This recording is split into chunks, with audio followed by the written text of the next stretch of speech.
membawa atas nama NU untuk naik menjadi wakil presiden, membolehkan wanita jadi presiden, carekannya naku Gus Dur. Didinyalah NU mulai goyang, Inul goyang bagus. NU mah tuh teberes. Gitulah Ansor dibeli meleg-meleg instruksi Ketua Ansor Banten untuk supaya seluruh Ansor memilih Atut. Teboga kaisin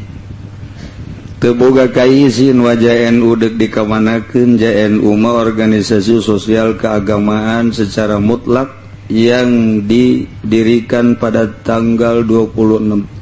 Kembalilah ke Hitoh 26. Luar biasa. Alhamdulillah ompong Ansor. Banser diteken ku ketuana supaya milih Atut. Ketua NU na diberi duit 2 miliar untuk membangun gedung NU. Datang ke kuari, duit geus turun 2 miliar, gedung NU can aya. Alhamdulillahirabbil tolol beureun siapa.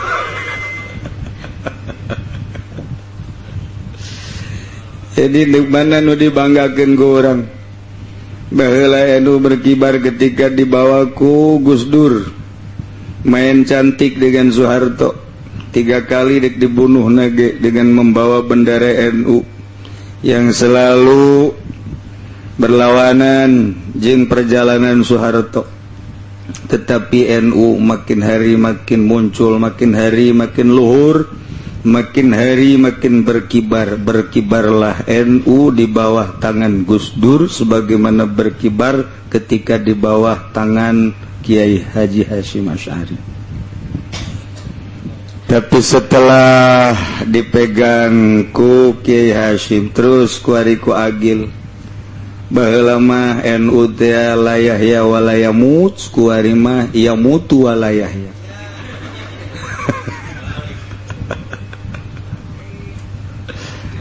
Urang teh orang NU tapi teu bisa ngabanggakeun NU lantaran dikaluhan Agil Sirodna ku SBY. Teu meunang ngomong NU, teu ngeun mana selama kepemimpinan Agil. Naon hasil NU? Jadi urang deuk kumaha atuh Muhammadiyah lah nu muncul, Muhammadiyah lah nu muncul. Aya nyana menang bareng jeung pemerintah tapi dina salah pan. Mana dina salahna? Ita berbeda lebaran.